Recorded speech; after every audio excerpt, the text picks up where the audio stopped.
en nuestra facultad es conocido como el curso el curso de CP2. Bueno, a ver, el curso de CP2, digamos, tiene muchas similitudes con lo que vendría a ser el curso o el manual de primeros auxilios. La diferencia entre los cursos o los manuales de primeros auxilios y el programa del PHTLS es que, a diferencia de lo que es primeros auxilios, en el cual son cursos diseñados o desarrollados para cualquier persona, para cualquier tipo de profesional o no profesional también, a diferencia de ello, el manual del PHTLS sí está diseñado o está elaborado específicamente para profesionales de la salud. No necesariamente médicos, ojo, no necesariamente médicos. Puede ser enfermeros, técnicos enfermeros, paramédicos, etcétera, ¿no? Pero personal destinado o dedicado al manejo de la salud, ¿no? Esa es básicamente vamos a decir así, la diferencia más importante entre los manuales de primeros auxilios y los manuales del PHTLS. Más adelante, ya, si no me equivoco, en tercer año y en cuarto año van a llevar los otros dos manuales, que son el CP3 y el CP4, en donde sí son cursos específicamente diseñados para médicos, ¿no? Para profesional médico especializado, incluso. Bueno, en ese sentido, entonces, los conceptos que tienen que aprender en este programa del PHTLS, de soporte vital de trauma prehospitalario, si bien es cierto, ya deben tener algunos conceptos básicos de lo que es la fisiología, de lo que es el manejo de un paciente, ¿no? Vamos a decir así, es una especie de introducción a lo que es el mundo, el mundo hospitalario, de lo que es el manejo del paciente. Específicamente, lo que se va a ver, lo que se va a manejar, lo que van a evaluar, lo que se desarrolla en este programa, es el paciente con trauma, ¿no? Es el paciente que ha padecido algún tipo de traumatismo o algún tipo de accidente. Aquí no se ve el tema de envenenamientos, no se ve el tema de atragantamientos, no, nada de eso, accidentes domésticos, de ningún tipo. Se ve específicamente el tema del trauma. ¿Esto debido a qué? Debido a que el trauma o las lesiones por trauma constituyen la tercera causa de muerte o de fallecimiento después de las enfermedades oncológicas y de las enfermedades cardiovasculares. Es considerado actualmente como un gran problema de salud pública a nivel mundial. Tracy, descarga la lista y por favor envíamela. Es un gran problema de salud pública, lo que ha conllevado o lo que ha conferido a que la OMS o la Organización Mundial de la Salud genere o elabore estos programas con la intención de que podamos intervenir de forma precoz para evitar la muerte del paciente. O sea, en eso se basa el objetivo final del curso. En eso se basa el objetivo del curso. Que nosotros, bueno, en este caso ustedes, puedan intervenir en una situación de un paciente con trauma y puedan adoptar algunas medidas, obviamente siempre limitados por sus conocimientos, ¿no? O sea, hasta donde puedan actuar con la intención de tratar de evitar la muerte del paciente.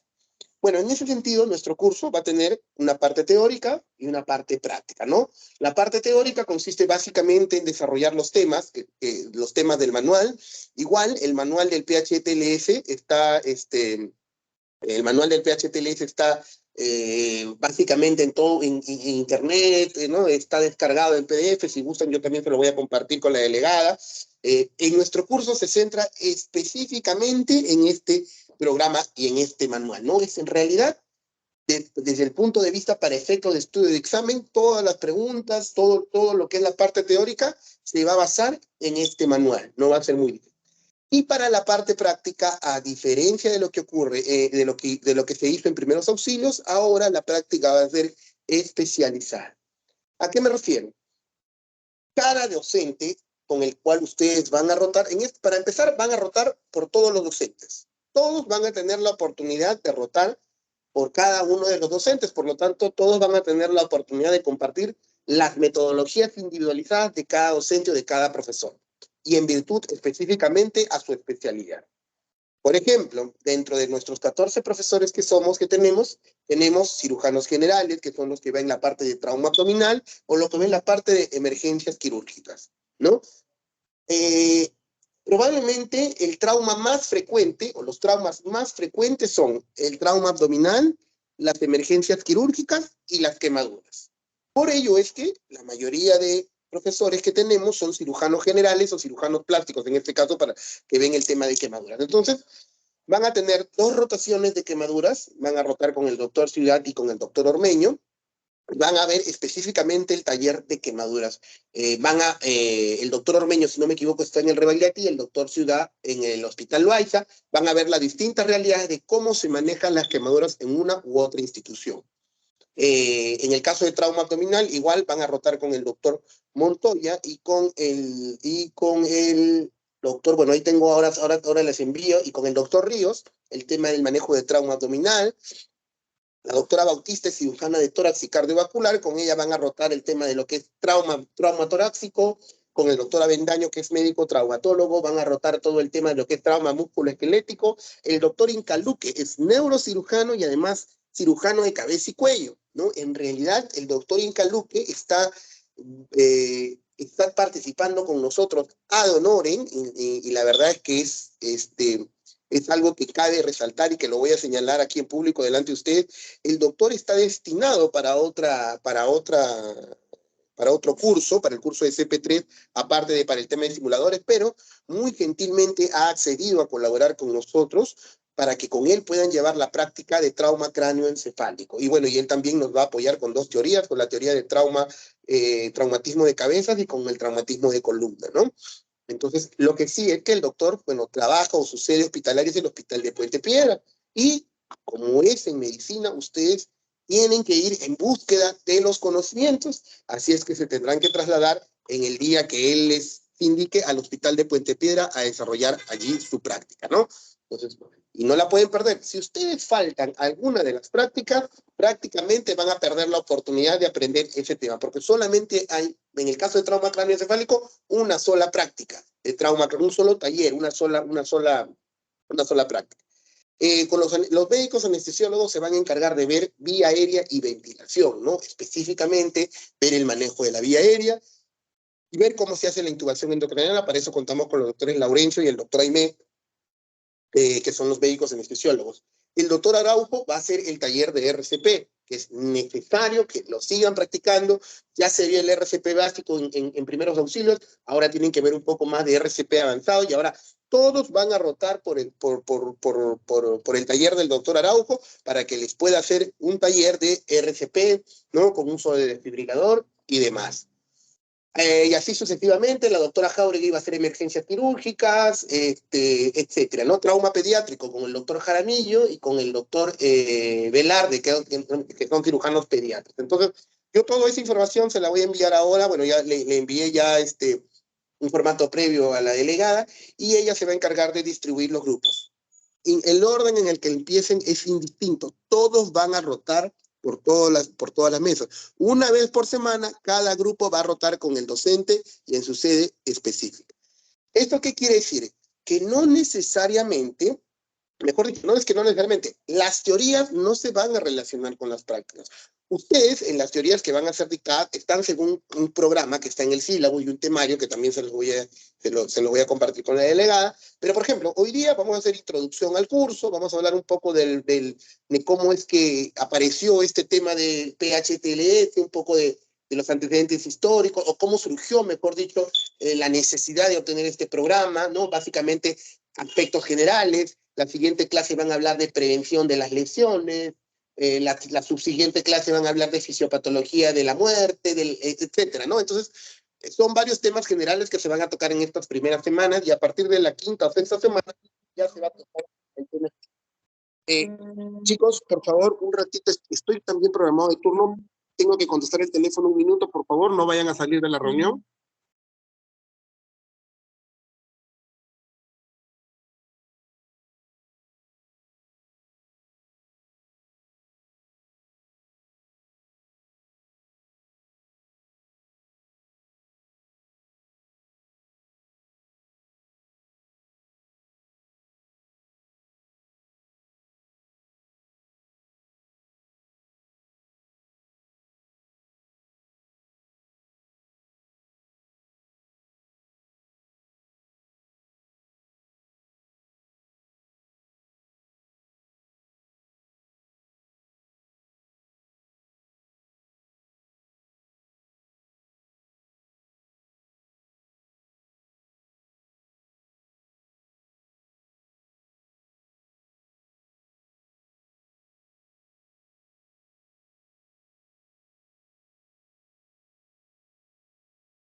Chicos, hola, ¿se me escucha?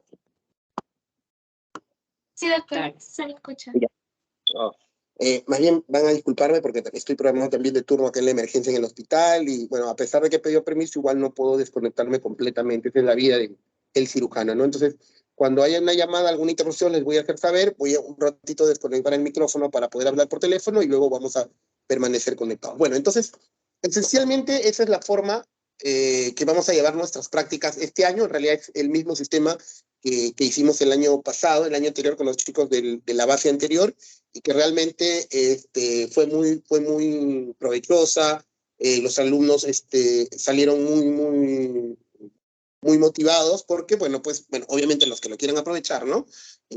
Porque de esta forma ustedes, primero que los va a motivar a que si ustedes saben que su práctica de la siguiente semana, ponte, te toca trauma torácico, ustedes tienen que coger su manual de PHTLS y comenzar a leer trauma torácico. Es importante que lean, si hay cosas que todavía no las entiendan, para que ustedes puedan preguntar, para que ustedes puedan aprovechar al docente y hacerle todas las dudas o consultas que ustedes tengan al respecto de esta especialidad. Entonces, como les dije, a diferencia de primeros auxilios, en que, vamos a decir así, apenas todos rotaron por 3 profesores, ahora todos van a rotar por todos los docentes y va a ser, bueno, una vez por semana. Estábamos conversando con Tracy también con respecto, bueno, nuestra programación indica que nosotros, nuestras clases o los horarios o las horas que nos han dado son los días jueves y los días viernes para hacer nuestras teorías y prácticas, ¿no?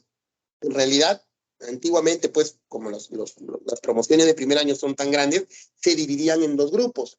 Grupo A desde la A hasta la L y el grupo B desde la M hasta la Z, ¿no? Y un subgrupo desarrollaba el curso los jueves, el otro subgrupo el día viernes, ¿no?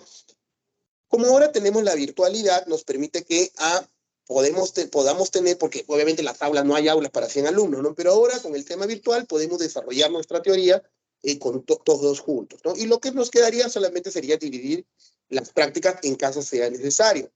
He conversado con casi la mayoría de docentes y prácticamente todos me indican que sí tienen la disponibilidad de poder, vamos a decir así, acceder a desarrollar las prácticas con todos ustedes, porque bueno, básicamente es un tema de taller, ¿no?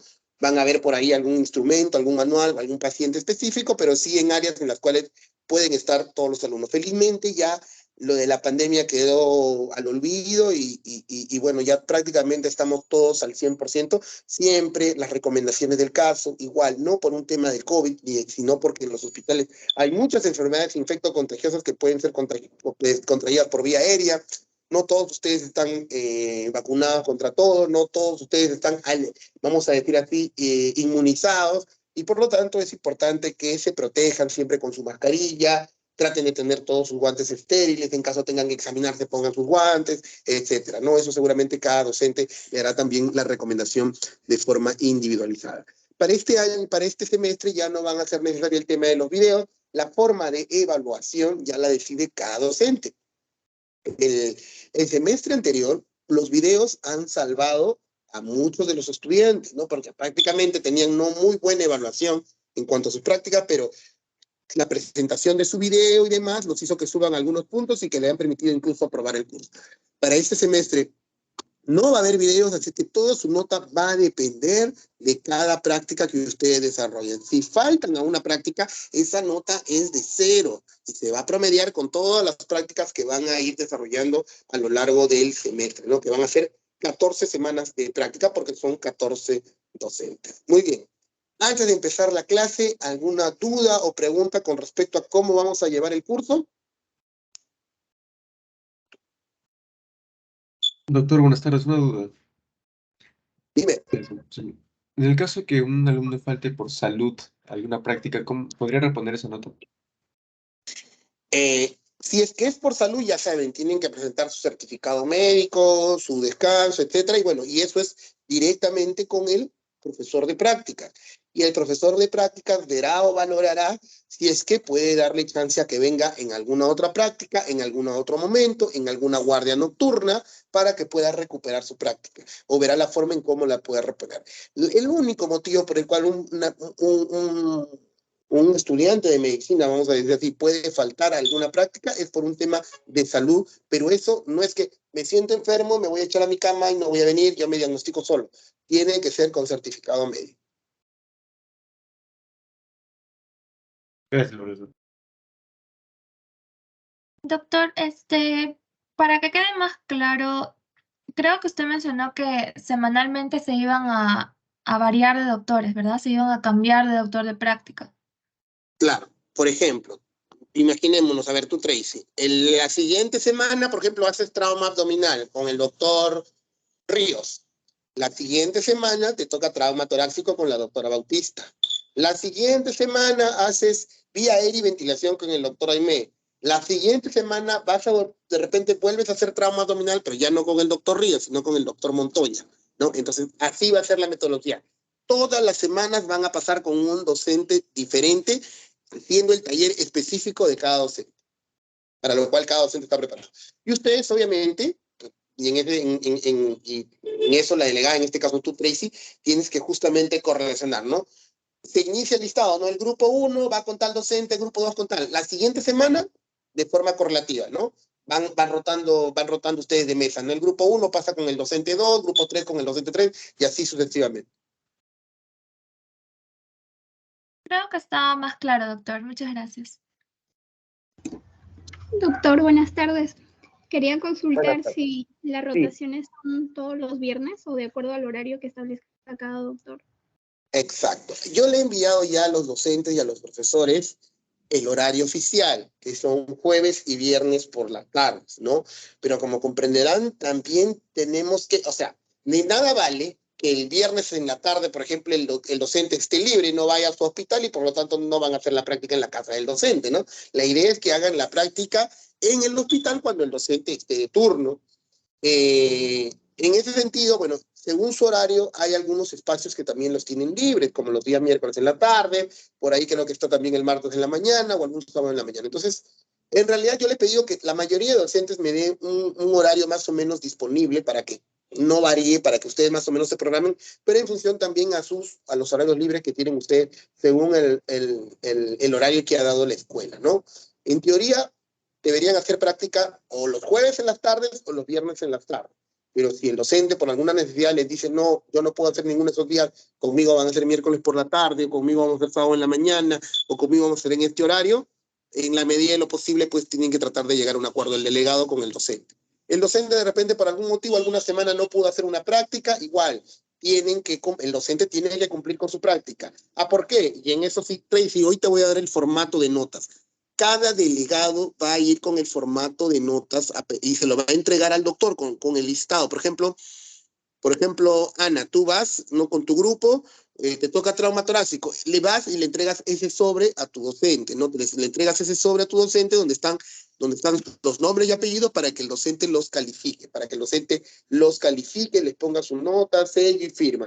Y esa nota igual, ese sobre, ustedes lo entregan a la delegada y el día que vamos a tomar nuestro primer examen teórico presencial, la delegada me tiene que hacer la entrega de todos los sobres de los compañeros que han ido rotando. Doctor, ¿el llenado de ese formato tiene que ser con lapicero o mediante...? Claro, el llenado lo va a hacer el doctor con lapicero, puño y letra y firma y sello. Sin borrones, ¿verdad? Obviamente. Gracias.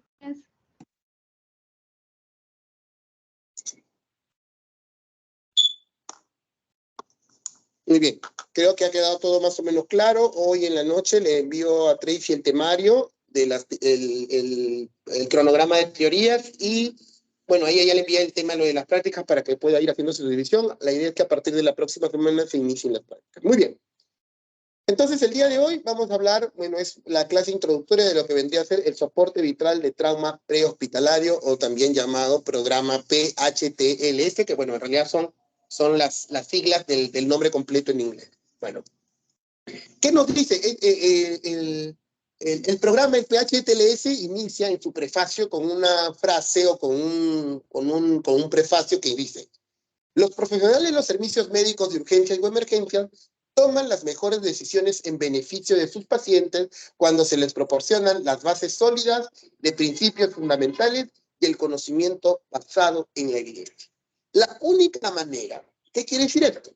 La única manera o la única forma de que nosotros, vamos a decir así, podamos actuar de una forma correcta, o por lo menos lo más correcta posible, es siempre y cuando se nos brinden los recursos y las herramientas necesarias para afrontar esta toma de decisiones. El PHTLS, o el Programa de Soporte Vital de Trauma Prehospitalario, fue diseñado con ese objetivo, con el objetivo de que de una forma lo más simple posible, lo más práctica posible, ustedes puedan adiestrar su mente, y a eso se le conoce como el pensamiento crítico del profesional de la salud, para tomar las mejores decisiones ante una situación de urgencia o emergencia, ¿no? En donde están involucrados no solamente, obviamente, el tema de la personalidad, de mantener la calma, de mantenerse, pues, libres de estrés y ansiedad, ¿no? Para que puedan tomar una buena decisión, sino sobre todo de que ustedes automáticamente, su cerebro se active y puedan tomar una serie de decisiones conjuntas en virtud del bien del paciente, ¿no? A todas las personas. Sería anormal decir que no vamos a estar nerviosos la primera vez que nos enfrentemos ante una situación de trauma. Cuando ustedes sean internos de medicina y vengan a las emergencias, si ustedes nunca han hecho el externado, si nunca han venido a un hospital, nunca han visto cómo llega un paciente en estado de trauma crítico, ¿no? Y que les llega bruscamente la emergencia, seguramente si ustedes no han estado entrenados en eso, de lo primero que se van a llenar es de miedo, de temor, de ansiedad, de estrés. Y eso va a bloquear todos sus conocimientos. Va a bloquear todo lo que ustedes pueden haber sido unos excelentes alumnos dentro de lo que es su fase de pregrado, ¿no? Pero si no han tenido un entrenamiento previo, si sus conocimientos no han sido consolidados con la parte práctica, obviamente van a sentir temor, ansiedad, estrés. Esto es normal. Lo anormal sería no sentir nada de eso. Entonces, lo que busca el programa del PHTLS es generar entrenamiento en ustedes para que en el momento que les llegue la situación sepan cómo afrontar, ¿no? Si ustedes tienen... Perdón. Por favor, cierren sus micrófonos. Si ustedes tienen los conocimientos necesarios para afrontar estas situaciones, seguramente esas situaciones de ansiedad o de estrés van a ser cada vez menos porque se van a sentir preparados y van a tomar decisiones mucho más acertadas.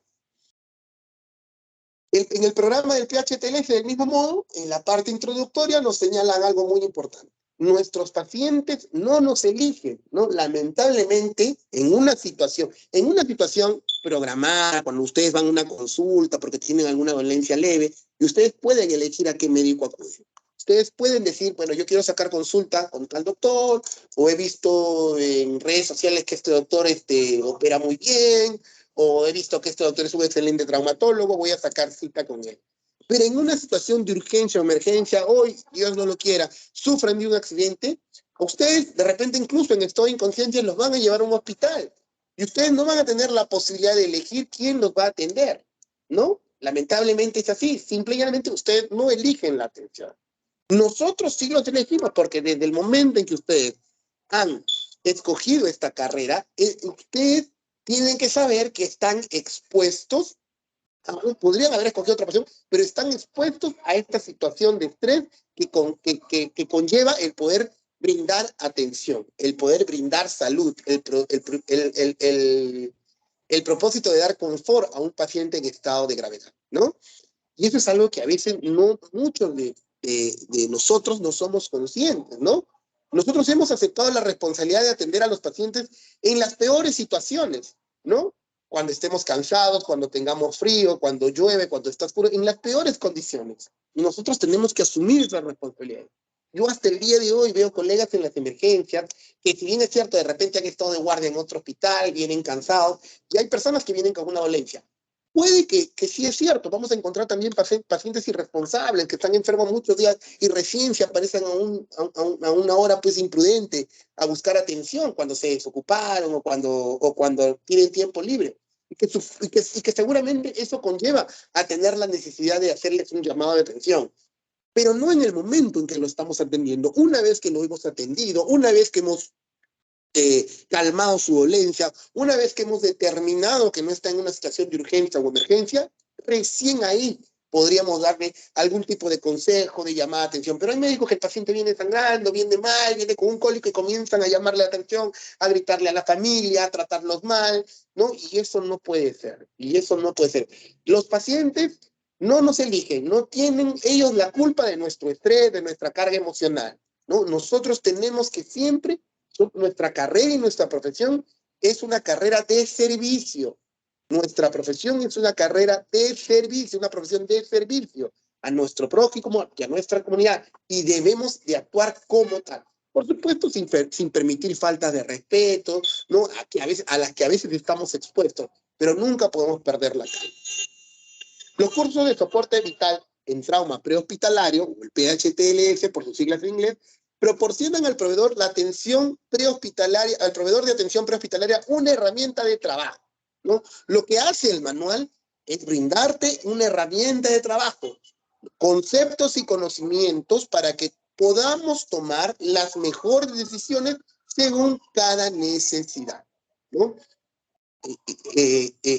Es necesario que podamos leer el PHTLS. Generalmente es un manual en el cual te brinda todas las opciones o todas las posibilidades de situaciones de urgencia para cada tema en específico, ¿no? Ya está en nosotros y en nuestra inteligencia, vamos a decir así, tratar de interpretar y poner en práctica dichos conocimientos, ¿no? Ustedes ahora pues, son muy jóvenes dentro de la carrera y tienen la oportunidad de preguntar. El PHTLS como programa, como curso que se le brinda a los tecnólogos médicos, a los paramédicos, a los bomberos, es un programa de 3 días, ¿no? Es más, de 2 días. Ustedes van a llevar 4 meses, y bien es cierto, algunas horas de práctica y algunas horas de teoría, pero tienen la oportunidad de tener a un profesional o a un especialista en contacto directo que les va a ofrecer las múltiples opciones, y ustedes tienen que aprovechar en leer el tema y poder preguntar y consultar al respecto del mismo, ¿no? Obviamente no, al cirujano de tórax no le van a preguntar, doctor, ¿y cómo es que opera un pulmón? Al cirujano de abdomen, ¿cómo es que hacen la rafía del hígado cuando esté sangrando? No, no. Tienen que preguntar, o sus preguntas tienen que ir dirigidas a cómo es que lo van a manejar cuando se encuentran en una situación inicial. ¿Qué es lo que tienen que hacer? ¿No? Si es que es necesario ponerle una vía o no, cuántas vías se les debe poner, si tienen que usar un catéter, etc. Esa es la idea del programa del manual. El PHTLS, o el programa de soporte vital de trauma prehospitalario, en primer lugar, nace en virtud a una necesidad, ¿no? Vamos a decir así, el programa que antecede, o el programa que dio lugar o inicia a todos estos manuales, es el programa de ATLS, que es el programa de apoyo vital de trauma avanzado, ¿no? Es el ATLS que ustedes lo van a llevar cuando lleven CP4, que se basa en todas las herramientas ya, vamos a decir, desde el punto de vista médico, métodos invasivos, etcétera, para salvarle la vida a un paciente, para que un paciente que llega al hospital logre sobrevivir al trauma.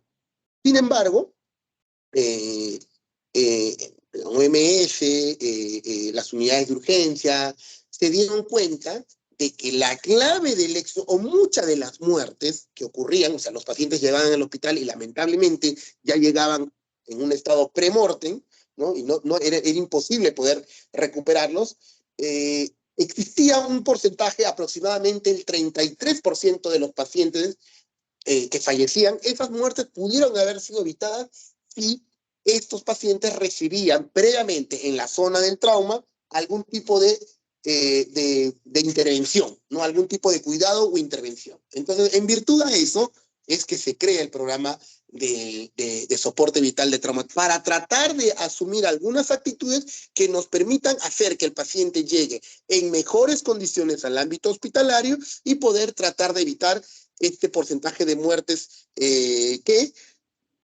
valga la redundancia, pudieron ser evitados si es que se adoptaban estas medidas. Todo esto de los programas, tanto ATLS como PHTLS, en realidad se difundieron o se hicieron mucho más fuertes después de las primeras guerras mundiales, ¿no? Después de las guerras mundiales, de la Segunda Guerra Mundial, ¿no? En la cual había una serie de heridos, en los cuales se tendrían que actuar en el campo, se tendrían que actuar en la zona de guerra, etcétera, ¿no? Entonces, a partir de ahí fueron dándose los inicios, fueron dándose las motivaciones para tratar de crear programas de atención prehospitalaria en la población y en profesionales de la salud. La atención prehospitalaria de la víctima traumatizada ha desarrollado una evolución profunda durante los últimos 60 a 70 años. Se divide esencialmente en 4 métodos. Vamos a decir así, que esta atención prehospitalaria ha pasado por 4 etapas, ¿no? 4 etapas hasta llegar a lo que conocemos ahora. La primera etapa, o en un primer momento, se conocía como la etapa de cargar y correr. ¿Qué quiere decir? Ocurrió un accidente y lo primero que hacíamos, incluso cuando llegaba un accidente de moto, automovilismo, llegaban y hay que mover al paciente y hay que llevarlo lo más rápido posible a un hospital, ¿no? Sin tener el menor cuidado de esterilización, sin tener el menor cuidado de control de hemorragia, sin tener ningún tipo de cuidado, ni siquiera en el traslado del paciente, ¿no? O sea, ni siquiera se esperaba trasladarlo en una ambulancia, se lo trasladaba en cualquier vehículo y listo.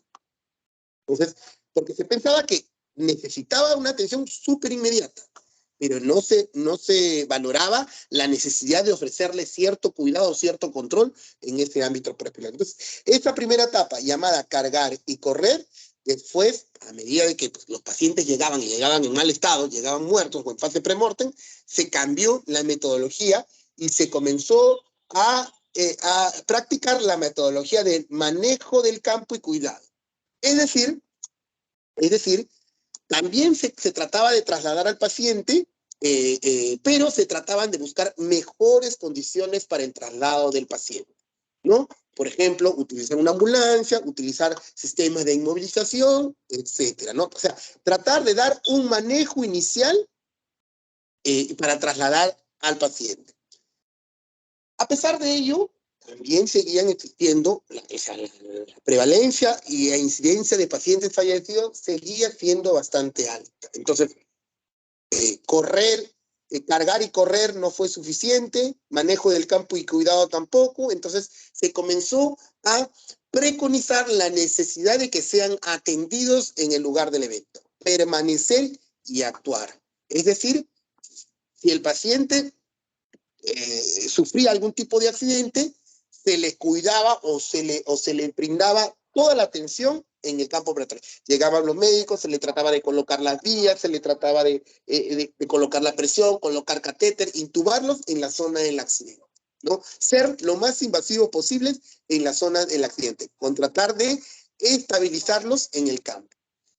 Pero, si bien es cierto, en la actualidad, bueno, estamos hablando de en los años 70 o 80, no existían los instrumentos o los insumos con los que hoy contamos, ¿no? Por ejemplo, no existía un saturador, ¿no? No existía el oxígeno portátil, ¿no? Y era muy difícil hacer el manejo el manejo prehospitalario ahí, en la zona del evento.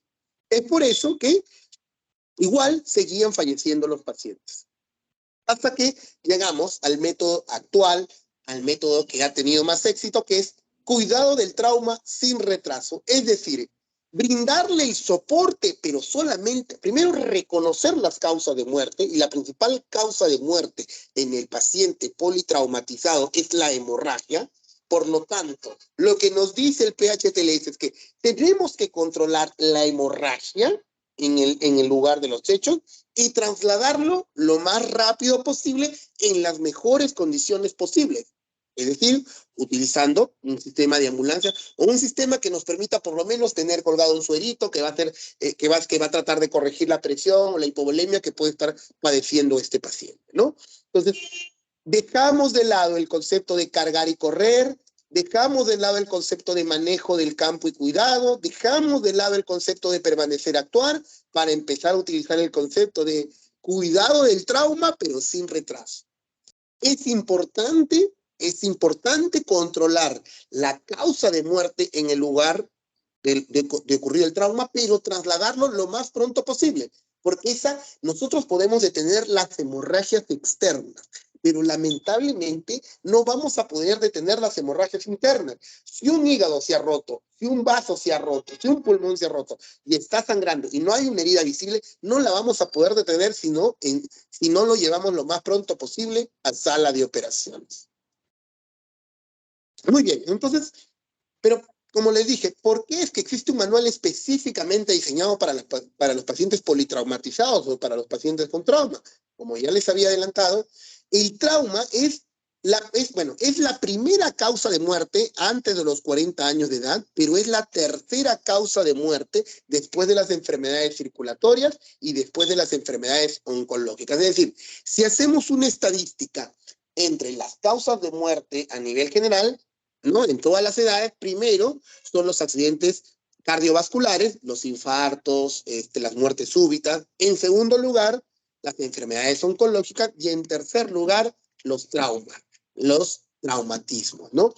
De esos traumatismos, y ahora si lo especificamos específicamente por grupo etario, en los ancianos continúa siendo, bueno, era la octava causa de muerte hasta hace algunos años. Ahora, a medida que la población adulta mayor, la esperanza de vida ha ido incrementándose, también han ido incrementándose los accidentes, y en la actualidad es la quinta causa de muerte específica ya por lesión entre los ancianos.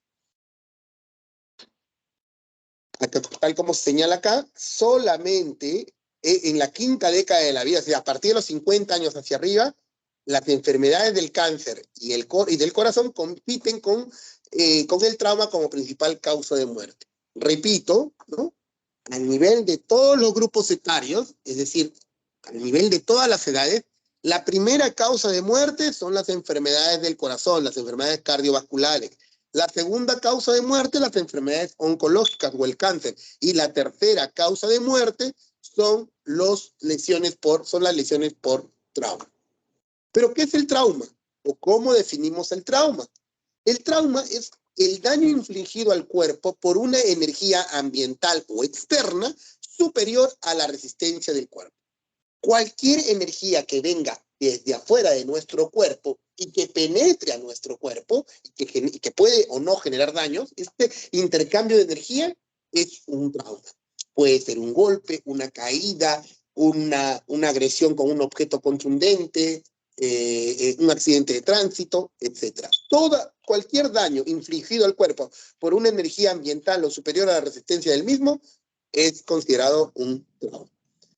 Pero es muy raro o es poco probable que los traumas sean únicos. Es decir, es muy difícil que solamente tengamos un trauma de brazo, un trauma de pecho, un trauma... Generalmente los traumas son múltiples y a eso se le conoce como politraumatizado.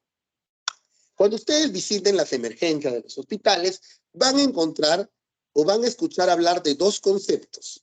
El concepto de politraumatizado y el concepto de policontuso, ¿no? Es más, a veces es utilizado de forma indistinta por los médicos residentes o por los médicos que están haciendo su especialidad, ¿no? Este es un paciente policontuso o politraumatizado, o sea, lo señalan como si fuesen sinónimos, y no es así. Son dos términos completamente diferentes, ¿no? Si bien, no completamente diferentes, se diferencian básicamente en una tienen una pequeña diferencia, pero que al mismo tiempo es una gran diferencia. ¿A qué me refiero? Politraumatizado es aquella persona que tiene dos o más lesiones traumáticas en el cuerpo, órgano, víscera o sistema. El policontuso también es una persona que tiene dos o más lesiones contusas o traumáticas en el cuerpo.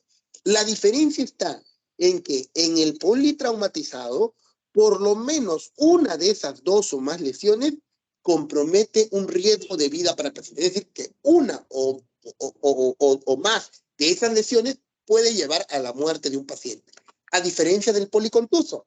En el policontuso, ninguna de las lesiones que tenga puede tener varios golpes, varias lesiones, pero ninguna de ellas pone en riesgo la vida del paciente.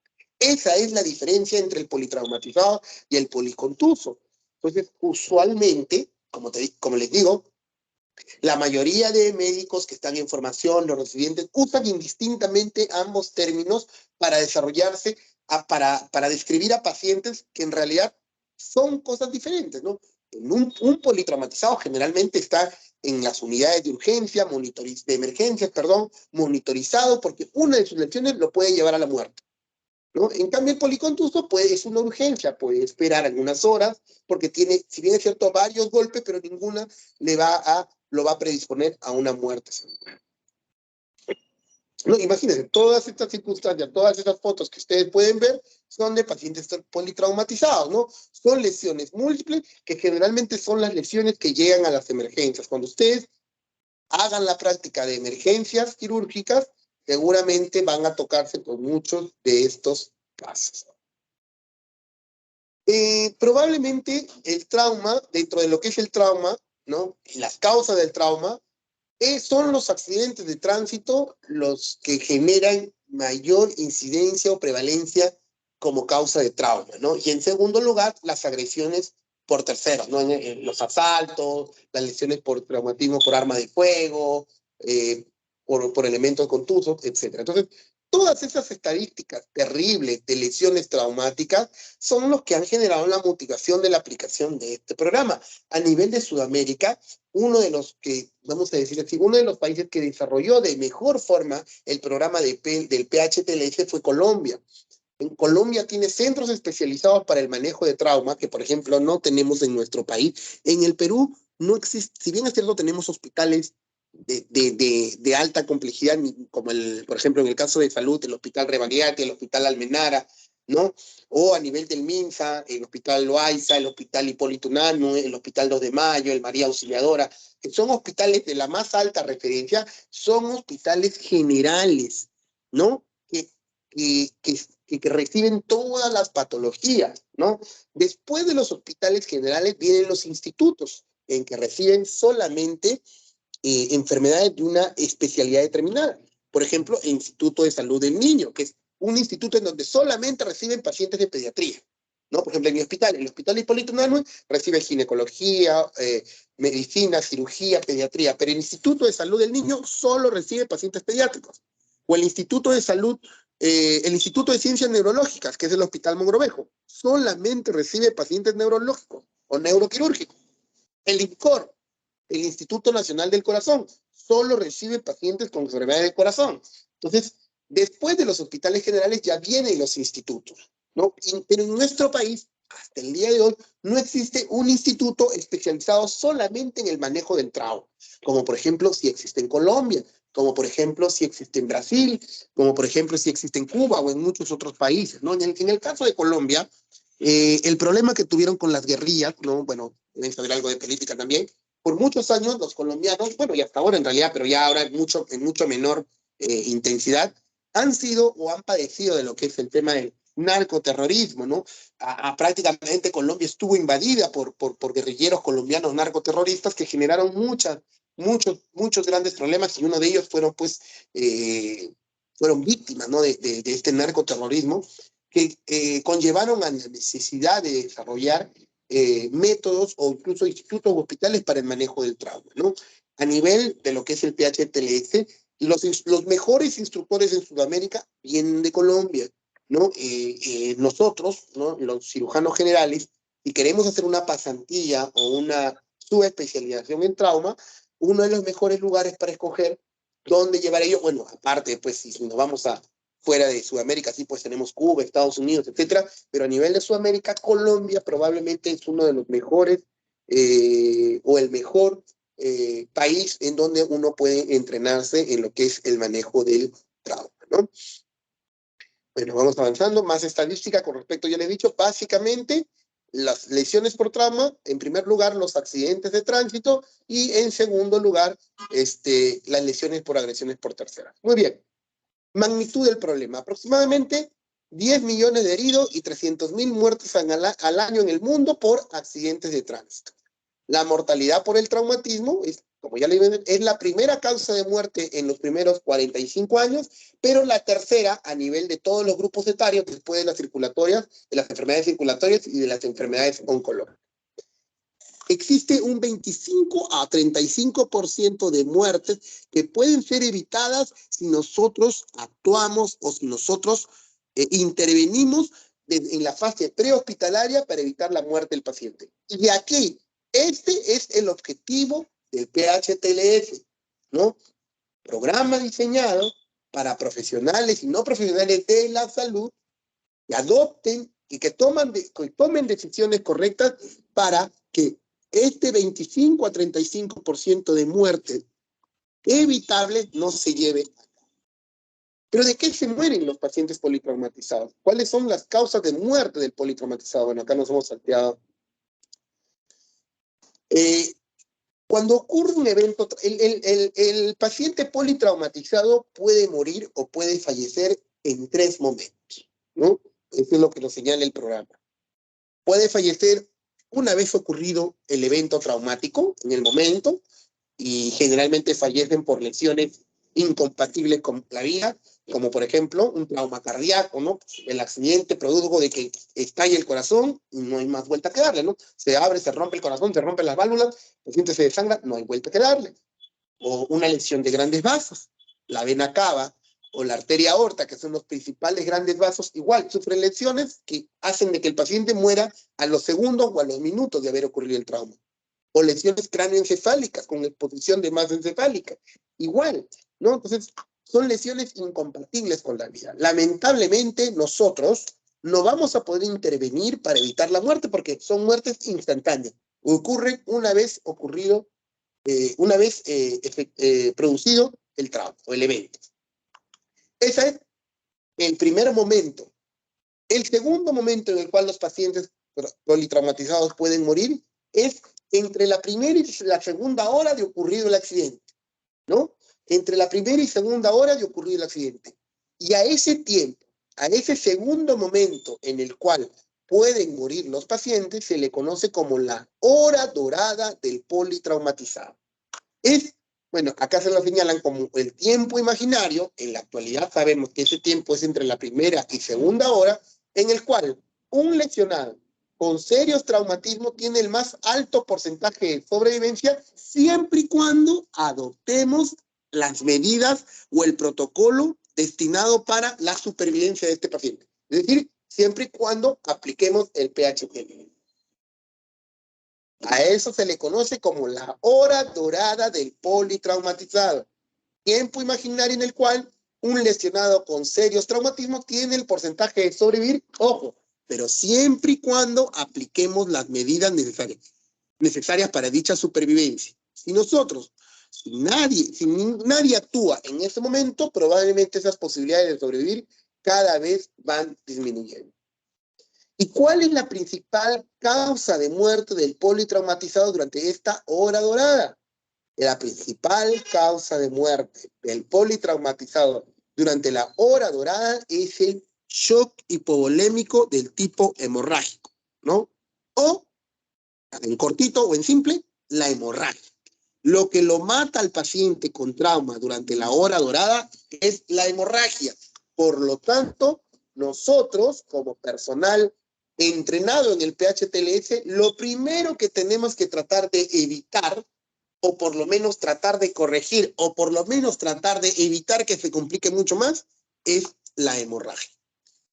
Cuando hablamos de la hora dorada, hablamos de el paciente indicado, en el tiempo preciso y en el lugar adecuado.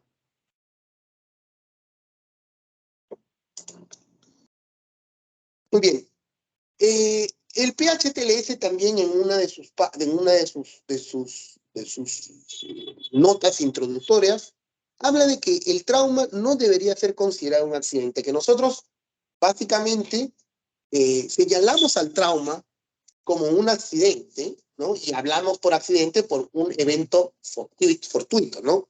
Sin embargo, el PHTLS nos dice que el trauma o el politraumatizado no puede ser considerado un accidente o un evento fortuito, porque siempre existe un descuido para que ocurra. Siempre existe un descuido para que ocurra, ¿no? De repente, una persona que iba manejando, choca su vehículo, ¿no? Pero si el paciente está con su cinturón de seguridad, seguramente no va a tener consecuencias tan severas si es que hubiese estado sin el cinturón. Porque si hubiese estado sin el cinturón, seguramente el paciente sale pues, disparado, rompe la luna y sus lesiones o sus consecuencias son mucho peores, ¿no? Los accidentes por caída, ¿no? Para el programa o para el protocolo del HTLS, generalmente el trauma no lo considera un accidente, pero al referir accidente, lo que pasa es que el PHTLS está en inglés, ¿no? Y en la traducción se traduce así. No se refiere a que no sea un accidente en el tipo de accidente de tránsito, accidente laboral. A lo que se refiere a que el trauma no es un evento fortuito.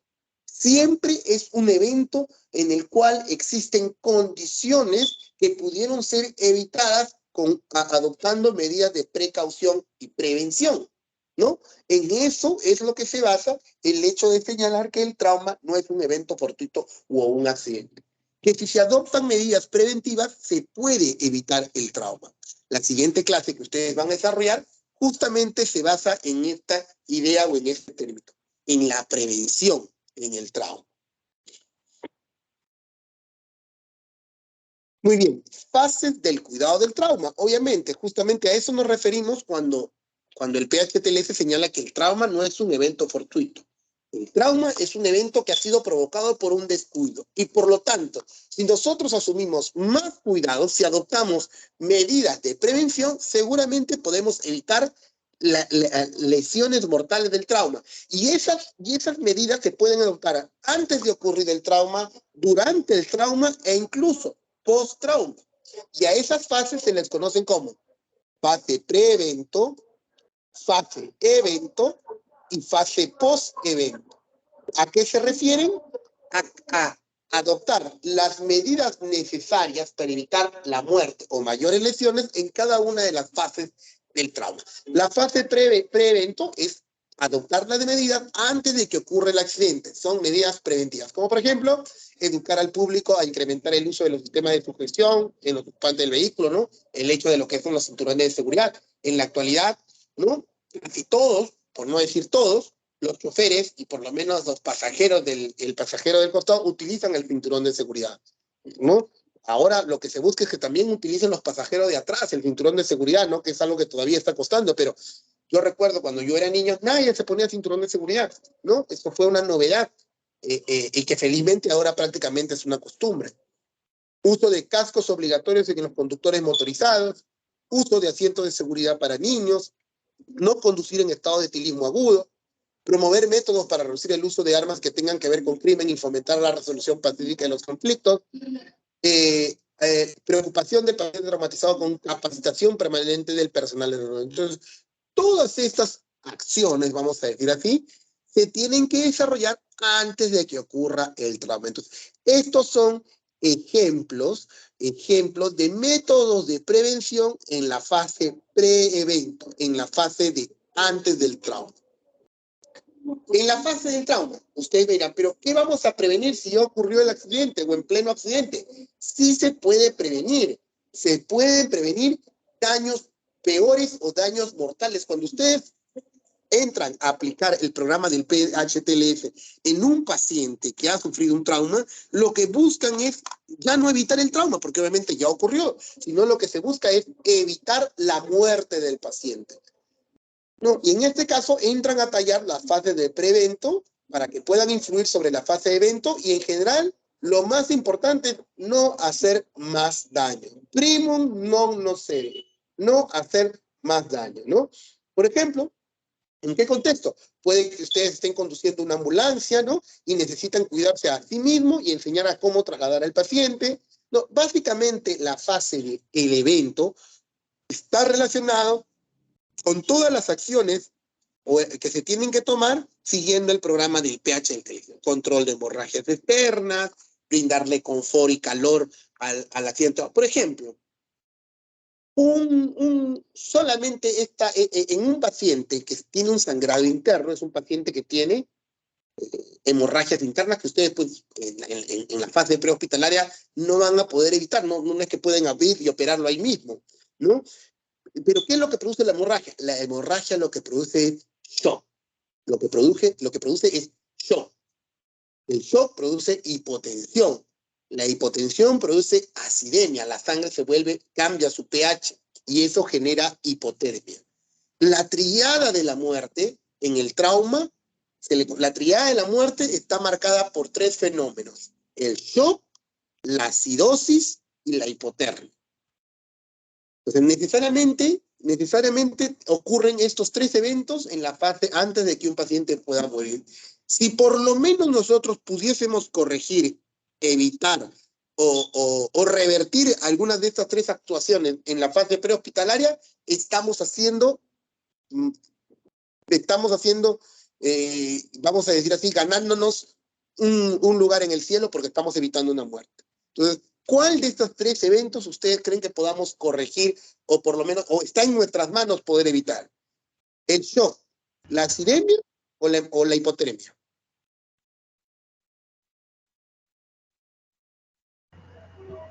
¿La hipotermia?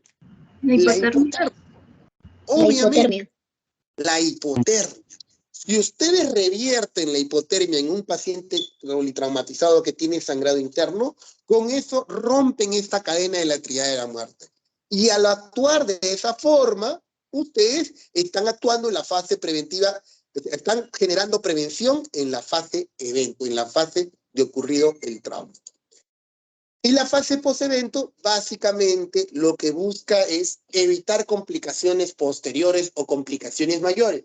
Como por ejemplo, una vez que han logrado revertir la hemorragia como causa de muerte, una vez que el paciente ha sido operado, se ha controlado el sangrado interno, la otra causa de muerte ya a larga data, ¿no? La tercera, habíamos hablado de que las muertes ocurren en un primer momento, que es la muerte inmediata, luego el segundo momento durante la hora dorada del politraumatizado, y el tercer momento ya es varias semanas después de ocurrir el evento, y generalmente se debe a complicaciones infecciosas, septicemia, infecciones de heridas, neumonías por distrés respiratorio, que tenemos que tratar de corregir, porque ya ahí entran a tallar otros aspectos como son la asepsia o antisepsia, o el hecho de que el paciente haya sido tratado o manejado en un centro especializado de trauma, ¿no? Entonces, fases del cuidado del trauma: fase pre-evento, antes de que ocurra el trauma, todos los mecanismos preventivos o las acciones preventivas para evitar el trauma.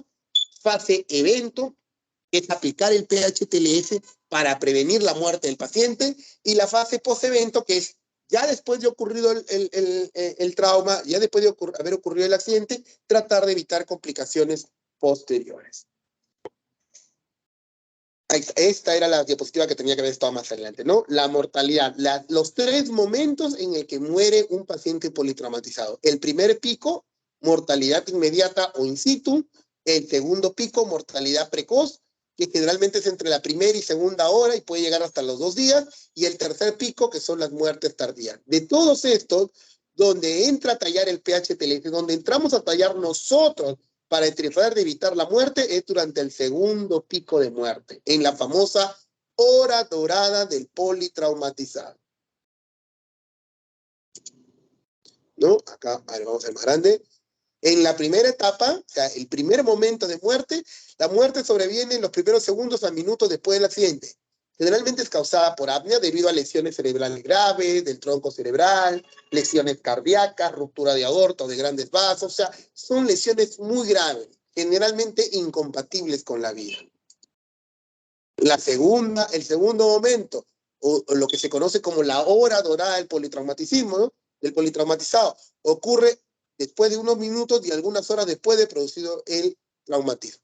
La principal causa de muerte, acá ven, hematoma subdural, hemoneumotora, ruptura de vasos. Todos estos son hemorragias, lesiones múltiples asociadas con hemorragia. La atención del traumatizado durante la primera hora de ocurrido el accidente debe caracterizarse por una evaluación y reanimación rápida, que son los principios fundamentales del programa ATLS y del programa PHTLS. Entonces, nosotros tenemos que evitar la muerte del paciente aplicando el programa del PHTLS durante esta segundo pico mortal, o durante lo que se conoce como la hora dorada del politraumatizado. Y ya en la tercera etapa ocurre varios días o varias semanas después, y generalmente es secundario a infecciones, ¿no? Sepsis o falla orgánica múltiple. ¿De qué depende esto? Esto va a depender de si el paciente ha sido tratado en un hospital general, que tiene todas las facilidades, o un instituto de trauma. En nuestro país no existen centros de trauma o institutos de trauma, las mejores posibilidades que tiene un paciente que sufre un accidente, un accidente por traumatismo múltiple, sus posibilidades de sobrevivencia depende si pueden ser atendidos en un hospital de alta complejidad o un hospital general.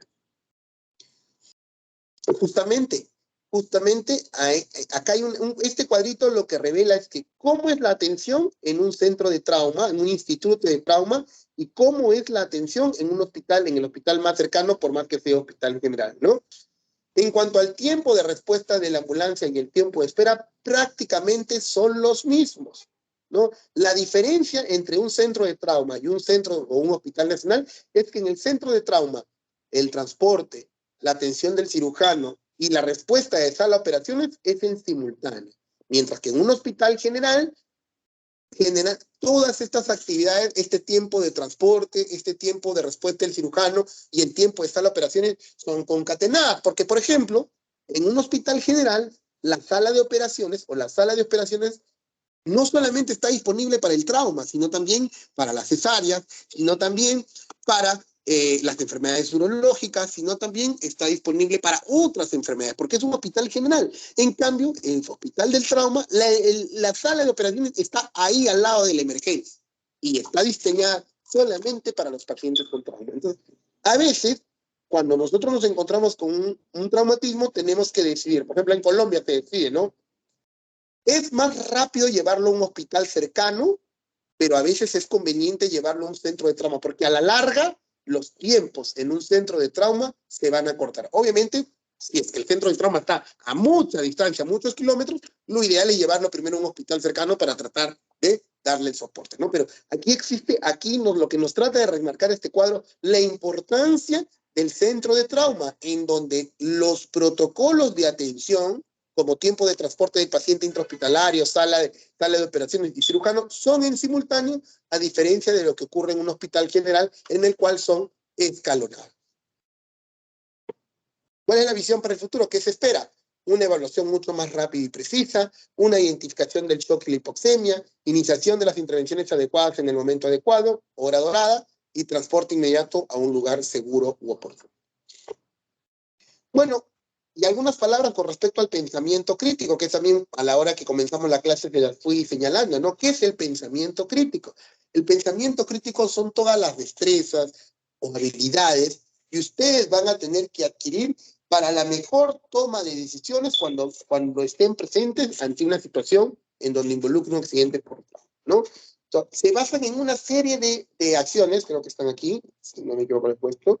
Exacto. Estos son todos los componentes del pensamiento crítico. Son todo lo que ustedes necesitan que en su cabecita comiencen a actuar de forma involuntaria. El pensamiento crítico en el manejo del trauma es como si ustedes llegan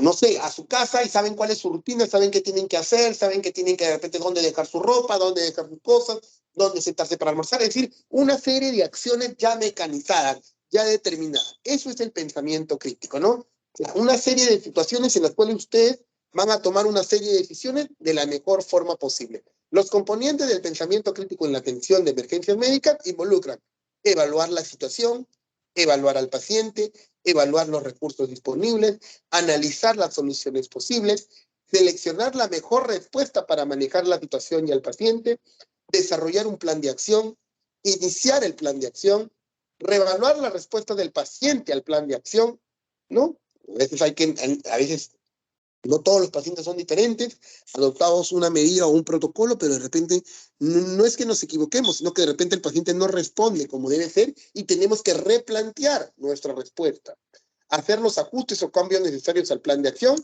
y continuar con los pasos 8 y 9 hasta que esta fase esté completada, ¿no? Esto en realidad, así desglosándolo uno por uno, puede parecer difícil. Ahorita ustedes se pueden pensar, pucha, esto no lo voy a conseguir. ¿Cómo haré esto? En realidad, esto, cuando ustedes menos se den cuenta, y eso no es que se va a conseguir solamente con este curso, sino a lo largo de su carrera, porque esto es el pensamiento crítico en la atención de emergencias médicas. Cuando ustedes sean internos, cuando ustedes se gradúen, probablemente cuando ustedes ya se gradúen de médicos y estén en su salud, involuntariamente un día que se sienten a pensar después de que han vamos a decir, atendido alguna emergencia, se van a dar cuenta que prácticamente casi todos estos puntos, de forma involuntaria, las han aprendido y las han desarrollado así, ¿no? De una forma natural. Y cuando lleguen a eso es que han obtenido el pensamiento crítico en la atención de urgencia. Siempre en nuestra carrera no podemos dejar de lado los principios éticos o los principios de la bioética o medicina, ¿no? Porque parte de nuestros principios, parte de nuestro pensamiento clínico también tiene que involucrar estos aspectos. ¿Cuáles son los principios de la bioética? La autonomía, que es algo que nos permite actuar con nuestra propia voluntad, sí, bueno, eso es obviamente cuando ustedes ya sean médicos, ¿no? Ustedes van a actuar según su criterio y según su pensamiento.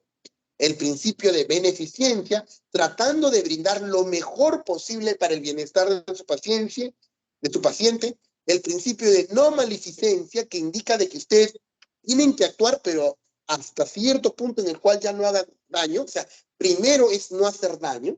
O si ustedes ven que alguna de sus acciones o de sus actitudes puede generar más daño, tienen que parar, como por ejemplo cuando ustedes tratan de dar reanimación, un RCP a un paciente en una fase ya terminal. Ustedes saben de que a este paciente no tiene posibilidades de sobrevivencia y ustedes están tratando de forzar una reanimación que lo único que va a terminar de hacer es que el paciente se le rompan más costillas, o que si el paciente, vamos a decir, si se recupera, va a estar en un estado vegetal para sobrevivir de mala manera en pocas horas, en realidad están haciendo más daño que salud. Y la justicia, ¿no? Todos los pacientes tienen que ser atendidos bajo los mismos principios. Aquí no pueden hacer ustedes distinción de raza, de credo, de religión, etc. Siempre se tiene que impartir el principio de justicia, ¿no? Y en medicina, ustedes, todo su pensamiento, todo su accionar tiene que regirse bajo estos 4 principios de la bioética.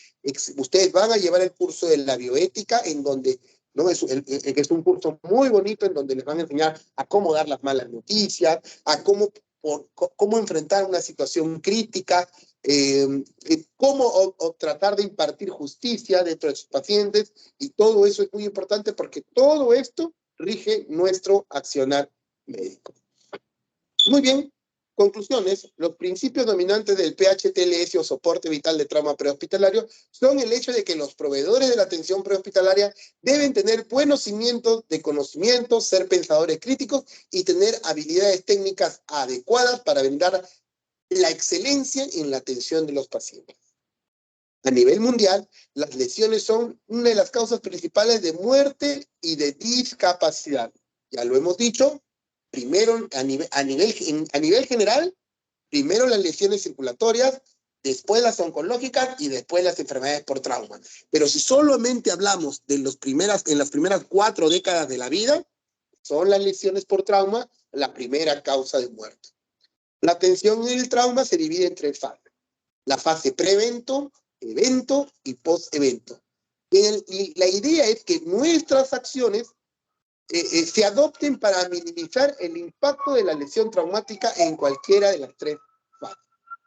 El concepto de periodo dorado o hora dorada del politraumatizado es clave para evitar la muerte del paciente y mejorar los pronósticos del mismo, ¿no? Es importante nuestro accionar durante esta hora dorada del traumatizado para evitar la muerte y mejorar el pronóstico del PHTLS.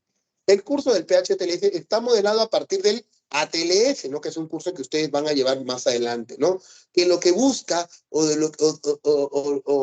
la necesidad del mismo fue de tratar de mejorar las acciones a nivel del ámbito prehospitalario que involucran reconocimiento del paciente con trauma, traslado del mismo y ¿cómo se llama? Y cuidados directos sobre el paciente, ¿no? Entonces, es muy importante que ustedes puedan adquirir las destrezas y los conocimientos para el accionar de estos pacientes en la fase prehospitalaria. El destino del herido yace en las manos de aquel que aplique la primera gasa. Una frase del doctor, de un cirujano, del doctor Nicolás Zenú, ¿no? En el cual, pues, que fue uno de los miembros de la Academia de Cirugía de Illinois, ¿no? Que prácticamente dio el concepto o dio las pautas para el inicio de los famosos programas de PHTL, ¿no? El destino del herido yace en las manos de aquel que aplica la primera gasa, ¿no? Ustedes, para que aprendan a reconocer qué hacer en el ámbito prehospitalario, en primer lugar, y esa es la idea de que entren a las salas de urgencia de los hospitales, es que tienen que ver cómo llegan los pacientes y cuáles son las medidas que se han adoptado previamente. Muy bien, chicos. Eso es todo. ¿Dudas, preguntas, consultas?